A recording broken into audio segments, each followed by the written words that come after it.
अरे प्रियंका जी। जी नमस्कार। हाँ नमस्कार नमस्कार। कैसे हैं? सब ठीक है। अपने के क्या हाल चाल है? अरे मेरा तो ठीक ही है, लेकिन मेरी एक दोस्त है, उसकी परेशानी की वजह से मैं भी परेशान हूँ। का है? का होल? कुछ हमरो के बताबा। देखा कहल जा है ना, दुख बाटला से घटे है आ सुख बाटला से बढ़े है। तो जे दुख है परेशानी है हमरा से कह, हो सके है कि हम ओकरा में कुछ कम कर सक। इतना प्रताड़ित कि वो बहुत परेशान हो चुकी है। अच्छा अच्छा। तब घरेलू हिंसा हो रहा है उनका साथ, तो भारतीय न्याय संहिता के काहे ना इस्तेमाल करे हैं? और थाना में जाए, कोर्ट में जाए, ये सब ना गलती ना। थाने भी गई थी, लेकिन क्या हुआ कि वहाँ पर भी उसकी शिकायत दर्ज नहीं की जा रही है। अच्छा। हाँ, और इसी कारण वो काफी दिन से परेशान हो रही है। वो मुझे कॉल कर रही है कि कोई है अगर जानकारी में तो मैं बताऊं कि इस बारे में कुछ जानकारी दे। तो आप से ही इस बात का साझा कर रही हूँ कि आप बताइए ना क्या किया जाए। मामला तो गंभीर लगी थे प्रियंका जी।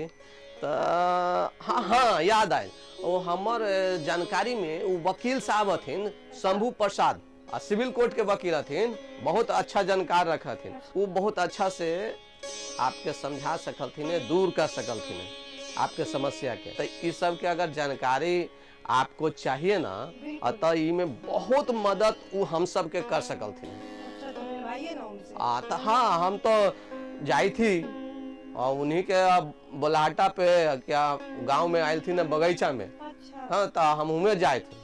तो हमको भी बोलिए ना, हम भी साथ में चलेगा। आता चली, सब कुछ काम हो गए। बस 5 मिनट। आता ठीक है, अपन जल्दी से काम करके आवा, हम बगीचा में रही। हाँ सर से तब तक हम बातचीत कर रही थी। ठीक है, 5 मिनट में। हाँ ठीक।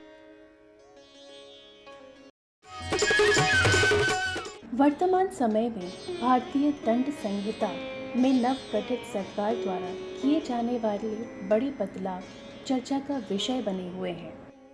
भारतीय दंड संहिता आईपीसी भारत की आपराधिक संहिता है, जिसे पहले कानून आयोग के अनुरूप वर्ष 1860 में तैयार किया गया था। दंड प्रक्रिया संहिता भारत में आपराधिक कानून के प्रशासन के लिए प्रक्रियाएं प्रदान करती है। इसे वर्ष 1973 में अधिनियमित किया गया और 1 अप्रैल 1974 को प्रभावी हुआ। भारतीय साक्ष्य अधिनियम, जो मूल रूप से ब्रिटिश शासन के दौरान वर्ष 1872 में इंपीरियल लेजिस्लेटिव काउंसिल द्वारा भारत में पारित किया गया था।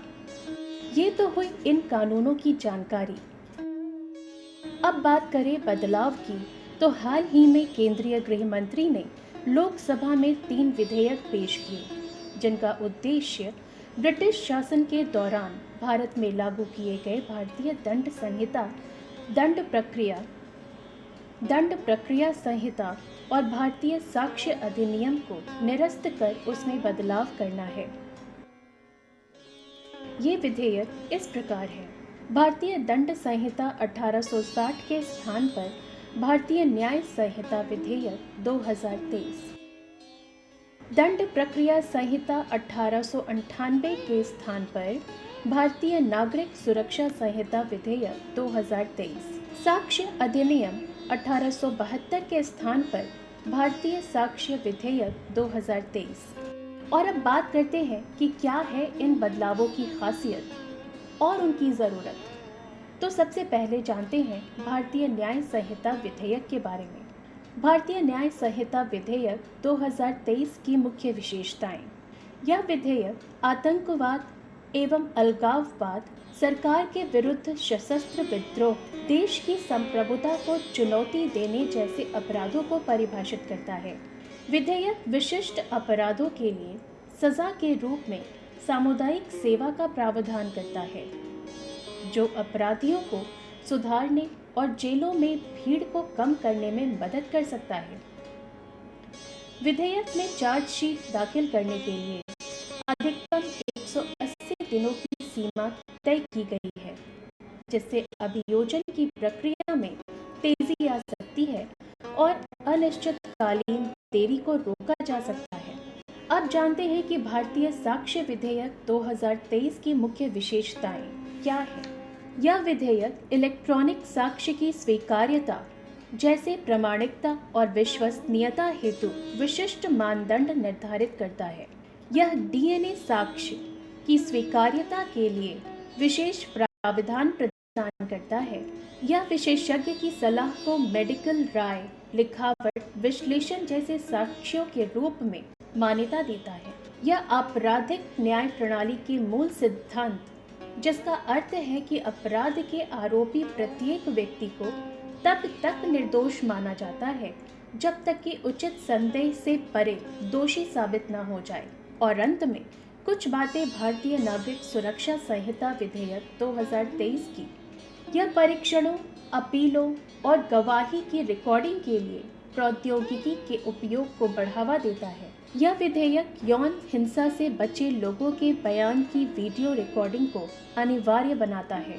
यह विधेयक पुलिस को शिकायत की स्थिति के बारे में 90 दिनों में सूचित करना अनिवार्य करता है। इस विधेयक के अनुसार पुलिस को 7 वर्ष या उससे अधिक की सजा वाले मामले को वापस लेने से पहले पीड़िता से परामर्श करना अनिवार्य है।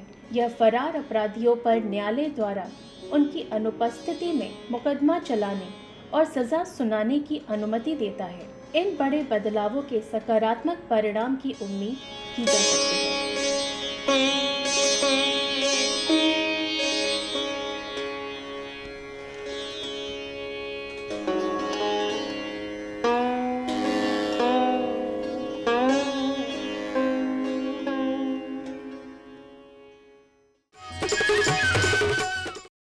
नमस्कार सर जी। जी नमस्ते।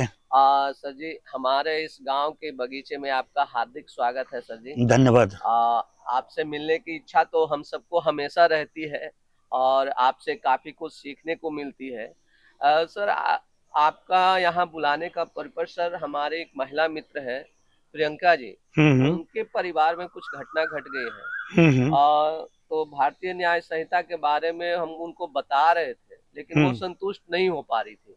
तो मैं कहा कि हमारे जान पहचान में शंभू प्रसाद सर हैं, जो सिविल कोर्ट के अधिवक्ता हैं, उनसे अगर आप बातचीत कीजिएगा तो मुझे उम्मीद है कि आपकी सारी समस्या का सॉल्व हो सकता है। तो यही बोली है कि देखिए सर, वो आ गए। नमस्ते सर। नमस्ते। नमस्ते धर्मेंद्र। नमस्कार। अच्छा, यही है शंभू प्रसाद जी? जी सर। सर है शंभू प्रसाद सर, अधिवक्ता है सिविल कोर्ट के। जी, जैसा आपने बताया था। बिल्कुल। और ये सर प्रियंका जी हैं, सर पड़ोस की रहने वाली हैं। जी हाँ, तो जैसे कि सर आपको मैं बता रहा था कि भारतीय न्याय संहिता के बारे में जी उसका इस्तेमाल आप कर सकते हैं। तो सर थोड़ा सा भारतीय न्याय संहिता के बारे में आप सर हम लोगों को थोड़ा सा बता दीजिए तो बड़ी मेहरबानी होगी। नहीं, बहुत अच्छा है। यह नया कानून बना है जो 1 जुलाई से 2024 से लागू होगा। अभी 30 जून तक तो पुराना ही जो नियम है, इंडियन पेनल कोड, भारतीय दंड संहिता, वही लागू रहेगा। लेकिन 1 तारीख से वो नया लागू हो जाएगा और उसमें बहुत सारे प्रावधान किया गया है। आपको हम बता दें, उचित होगा बताना, कि जो पुराना इंडियन पेनल कोड है ये बहुत पहले बना था 1860 में। लगभग 150 पौने 200 साल पहले अंग्रेजों ने बनाया था और उसका इस दृष्टिकोण से बनाया था कि वो भारतीयों पर शासन करें, उनको कोई परेशानी नहीं हो, भले ही दूसरे लोगों को परेशान करें। अब जैसे एक उदाहरण हम दे रहे हैं समझाने के लिए सिर्फ, कि एक प्रोविजन किया गया था कि पहले कि अगर कोई एक्सीडेंट में मर गया तो ये मर जाना तो बहुत बड़ा गुनाह हो जाता है। लेकिन उन लोगों ने ये प्रावधान किया कि अगर कोई उस समय तो अंग्रेजों के पास ही गाड़ी और मोटरसाइकिल होता था, अगर उससे कोई मरता है तो मात्र उस गुनाह को जमानतिया बना दिया गया था और मैक्सिमम सजा 2 साल था, नहीं के बराबर। ये इसी तरह का बहुत सारा प्रावधान था पुराने कानून में। इसको इस सरकार ने देखा और समझा, लगा कि इन सारे लोगों को बदलना चाहिए और इस कारण से ये नया कानून बना है। पिछले कानून में 511 प्रोविजन था, लेकिन इसमें 358 ही किया गया है। बहुत कुछ छाटा गया है, बहुत को कम किया गया है। सर जैसा कि आपने बताया कि ये कानून काफ़ी पुराना अंग्रेज़ों के ज़माने के है, उनका बनाया हुआ है और इसमें जो भी संशोधन किया गया है अभी जो भारतीय न्याय संहिता 2023 जो 1 जुलाई से लागू होने वाला है, जैसा कि आपने बताया। तो सर ऐसी क्या ज़रूरत पड़ी कि पुराने कानून को बदलकर नया कानून लागू करा? और इसमें मतलब कितनी धाराएँ हैं, इसके बारे में भी थोड़ा विस्तार से हमारे दर्शकों को बताएँ। देखिए, अभी हमने जो बताया कि पिछला कानून जो बना हुआ था लगभग कोई 150 पौने 200 साल पहले बना हुआ था 1860 में।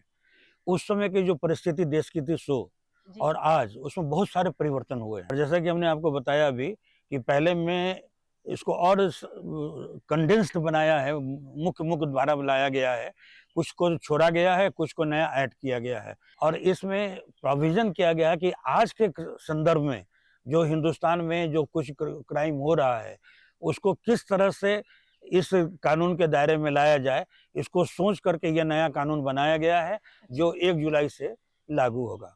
एक बात और स्पष्ट कर दें, जो एक भ्रम शायद हो सकता है कि ये नया कानून बन जाने के बाद पुराना कानून खत्म हो जाएगा क्या, लेकिन ऐसी बात नहीं है।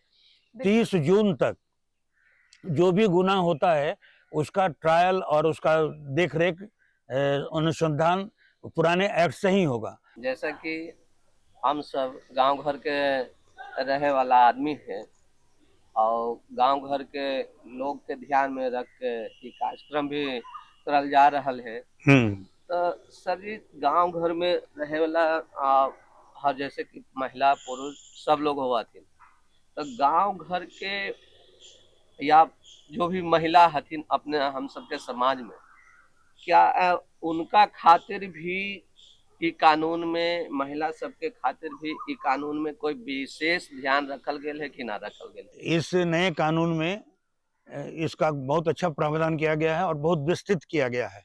पहले वाले कानून में मात्र यही था कि महिला के साथ अगर बलात्कार होता है तो उसको सजा देने की बात थी, लेकिन अब इस प्रकार का बहुत सारे घटना जो होता है, अब जैसे लड़कियों के साथ छेड़छाड़, इसके लिए अलग प्रावधान किया गया है। नाबालिग बच्ची, उसके साथ अगर किसी प्रकार का दुर्व्यवहार होता है तो उसके लिए तो फांसी तक की सजा और आजीवन कारावास का सजा का प्रावधान किया गया है। देखिए, कानून का पर्पस होता है डर पैदा करना और इसलिए इस नए कानून में सजा को काफी बढ़ाया गया है जिससे कि डर हो और लोग इस गुनाह से बचें। और महिलाओं के साथ विभिन्न प्रकार का अत्याचार होता है, जैसे घर में टॉर्चर करना, सास ससुर के द्वारा होता है, पति के द्वारा तंग किया जाना, गांव घर के बच्चियों को छेड़छाड़ करना, उसके साथ दुर्व्यवहार करना, उसके साथ मारपीट करना, ये सारे बहुत सारा जो आज के दिन में आप देखते हैं, इस सारे घटनाओं को ध्यान में रखकर नया कानून बनाया गया है और उसमें सबके लिए अलग अलग प्रावधान किया गया है कि किस प्रकार के गुनाह के लिए किस प्रकार का सजा हो। तो सर जैसा कि धर्मेश जी ने महिलाओं के न्याय के कानून के लिए बात की है और आपने भी कहा कि महिलाओं के लिए कड़ी कानून व्यवस्था की गई है। इसके बावजूद जैसा कि ये बता रहे थे कि मैं जिस पर्पस से यहाँ पे आई हूँ, एक है मेरी जान पहचान की, तो क्या है कि उनके साथ बहुत ही उनके ससुराल में उनके पति द्वारा बुरा व्यवहार किया जाता है। तो वो इन सब से तंग आके मतलब यहाँ तक कि मारपीट ही नहीं, जानलेवा हमले तक किए जा रहे हैं। तो वो क्या है कि गई थाने में और उन्होंने शिकायत दर्ज करवाई वहाँ पे, लेकिन वहाँ पे फिर भी शिकायत दर्ज नहीं की जा रही है और वो बार-बार यहाँ गुहार लगा रही है, वहाँ गुहार लगा रही है। आप इसके लिए थोड़ा-सा विस्तार में बताएँ कि वो क्या करे कि उनकी जो एफआईआर है, वो दर्ज की जाए वहाँ पे? इस नए कानून में प्रावधान किया गया है और बहुत अच्छा प्रावधान किया गया है कि कोई भी महिला अगर उत्पीड़ित होती है तो वो थाना में जाकर अब रिपोर्ट दर्ज कराएगी। अगर थाना प्रभारी या कोई पदाधिकारी वहाँ का उस पर महत्व नहीं देता, शिकायत को दर्ज नहीं करता है, तो उसके पास दूसरा प्रावधान इसमें प्रावधान किया गया है, वो सीनियर एसपी को जाकर इसका कंप्लेन कर सकती है। अगर सीनियर एसपी भी अगर उसका कोई उपाय नहीं करते हैं और उसका कॉग्निजेंस नहीं लेते हैं, उस पर कार्रवाई नहीं करते हैं, तब ये प्रावधान किया गया है कि वो डाक से रजिस्टर डाक से सीनियर एसपी को अपना शिकायत भेज दें, और जब डाक से शिकायत मिलेगा तो उसको हर हालत में शिकायत दर्ज करना है, अनुसंधान करना है और कार्रवाई करना है। और अगर ऐसा नहीं करता है तो इस नए कानून में प्रावधान किया गया है कि उनके विरुद्ध भी कार्रवाई होगी। इसलिए ये आज के दिन में ये सुनिश्चित कर दिया गया है कि महिला का शिकायत को निश्चित रूप से थाने में दर्ज किया जाएगा, कार्रवाई किया जाएगा, और जो गुनाहगार है उसके विरुद्ध समुचित कार्रवाई किया जाएगा। सर, जैसा कि गांव में चाहे शहरों में बहुत कुछ देखल जाए है कि सामूहिक रूप से अपराध करल जा रहा है। सामूहिक रूप में कुछ लोग मिल जाथिन और केकरो मार उड़ देथिन, पीट देथिन और कुछ भी करते तो और पहले तो बहुत छूट जाते। तो जो नया भारतीय न्याय संहिता 2023 जो बनल है सर, ओकरा में जो सामूहिक रूप से अपराध होवे है ओकरा खातिर कुछ नया प्रावधान जी बिल्कुल, कि ना करल? ये बिल्कुल किया गया है। इसको लिंचिंग कहते हैं। और इसमें प्रावधान किया गया है कि अगर कई लोग मिल करके किसी एक व्यक्ति को किसी भी कारण से झूठा इल्जाम लगा करके या जैसे भी उसको मारपीट करते हैं और उसके हत्या भी कर देते हैं या मारपीट भी करते हैं, तो इसके लिए लिंचिंग कहलाता है। और उसके लिए स्पेशल प्रोविजन किया गया है इसमें, और इसमें कड़ी से कड़ी सजा का प्रावधान किया गया उनके लिए कि जो लोग लिंचिंग करेंगे, यानी किसी एक व्यक्ति को अकारण कई एक व्यक्ति मिल करके घेर करके मारपीट करते हैं, तो ये उसके लिए अलग से इस बार नया प्रोविजन किया गया है। पिछले कानून में इसका प्रोविजन नहीं था, लेकिन इस नया कानून में इसकी प्रोविजन किया गया है। वाह, ये तो बहुत अच्छा प्रावधान कल गया है सर ये भारतीय न्याय संहिता 2023 में कि जो अपराध करे वाला हथिन आ करावे वाला हथिन दोनों को सजा बराबर के हकदार हथिन, चाहे देश में हो चाहे विदेश में हो, दोनों को समान रूप से अभियुक्त माना जाएगा और समान रूप से सजा दिया जाएगा। जी जी सर। तो सर ये जो भारतीय न्याय संहिता 2023 बनल है जो जुलाई से लागू होता सर, तो एकरा में और कौन कौन से प्रावधान कल गए? वर्तमान समय में जो भारत के अंदर जिस प्रकार का गुनाह होता है सबको कवर किया गया है और सबके लिए सजा का प्रावधान किया गया है। अब जैसे नया जो प्रावधान किया गया है, एक तो चोरी का पहले प्रावधान का, घर के अंदर गए चोरी किया, इधर एक नया घटना होने लगा है, मोबाइल छीन के भाग गए, चेन छीन लिया, महिला जा रही है चेन छीन लिया है, तो इसका कोई सजा पहले पुराने एक्ट में नहीं था। इस नए एक्ट में उसका प्रावधान किया गया है और इसके लिए 7 साल की सजा दी गई है। इसके अलावा छोटे छोटे बच्चे से भीख मंगवाने का धंधा एक होता था, आप देखते होंगे कि साहब छोटे छोटे बच्चों को भेज करके भीख मंगवाता है, एक गुरु इस तरह का काम करता है। इस गुरु के विरुद्ध भी प्रोविजन किया गया है कि साहब इस गुरु के जो करवाने वाले लोग हैं, छोटे बच्चे से गुनाह कराने वाले हैं, चोरी करवाना, भीख मंगवाना या जो भी है, उसके लिए उनके सजा का प्रावधान किया गया है। इसके अलावा टेररिस्ट एक्टिविटीज जो होता है अभी, जो भी बहुत रेलेवेंट हो गया है आज के संदर्भ में, उसके लिए अलग से प्रावधान किया गया है।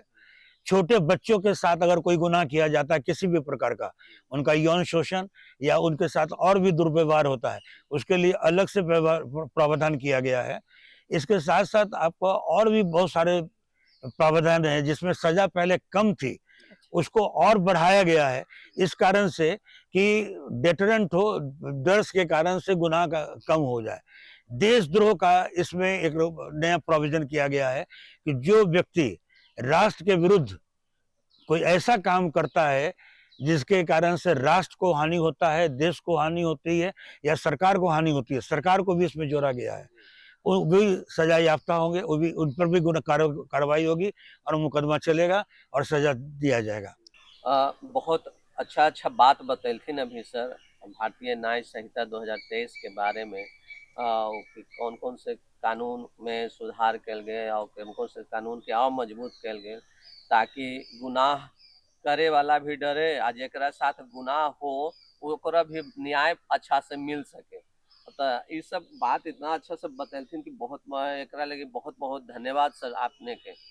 समय ने क्योंकि इशारा किया है सर हमें आपसे और हमारे दर्शकों से विदा लेने का, तो हम चाहेंगे कि चलते चलते हमारे गांव घर के दर्शकों को इस नए कानून के लिए एक प्यारा सा मैसेज जो उनके लिए उपयोगी हो प्लीज दे। बहुत बहुत धन्यवाद।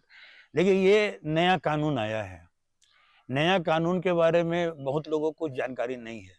आपने जो पहल किया है जी ये बहुत अच्छी पहल है और इस प्रकार का पहल होना चाहिए कि लोगों को इस नए कानून की जानकारी दिया जाए।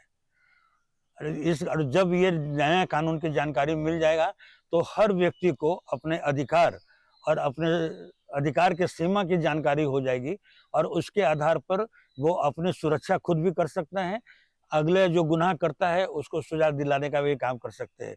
इसलिए मेरा आज एक संदेश है कि नए कानून को विधिवत पूरी तरह से प्रसारित किया जाए और लोगों को इसकी जानकारी दिया जाए। बहुत बहुत धन्यवाद सर। धन्यवाद सर। इतनी अच्छी हम सबके जानकारी दिलथिन अपने कि बहुत सी नया कुछ सीखे के मिलल है, तो एक लगे बहुत बहुत धन्यवाद। धन्यवाद। बहुत बहुत धन्यवाद, आपने मौका दिया इस बात को आपके सामने रखने के लिए और ग्रामीण भाइयों को बताने के लिए। हम आपको इसके लिए भी धन्यवाद देते हैं। हम सबके खाली जानकारी लेवे के काम है कि आप कुछ मनोरंजन भी हो जाए। अरे बिल्कुल, लोक गीत के बिना तो हमारा कार्यक्रम ही अधूरा है। चलिए सुनाइए। तो ठीक है, ये लीजिए प्यारा सा लोक गीत सुनिए।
दर्शकगण, अपने के मन में कोई सवाल हो, कोई विचार हो हमारी कार्यक्रम के से संबंधित, तो आपने हमारे लिख सकलथिन है, ईमेल भी कर सकलथिन है। हमार पता है कार्यक्रम गांव घर, निदेशक दूरदर्शन केंद्र, फ्रेजर रोड, पटना 8,01,000 और हमारा ईमेल एड्रेस है directorddk@gmail.com। जी, तो यही सब कार्यक्रम तो बहुत ही बढ़िया रहा। उम्मीद है कि हमारे दर्शक भी जो है वो इसका इस्तेमाल करेंगे, सही कानून का जो भी है सही इस्तेमाल करेंगे।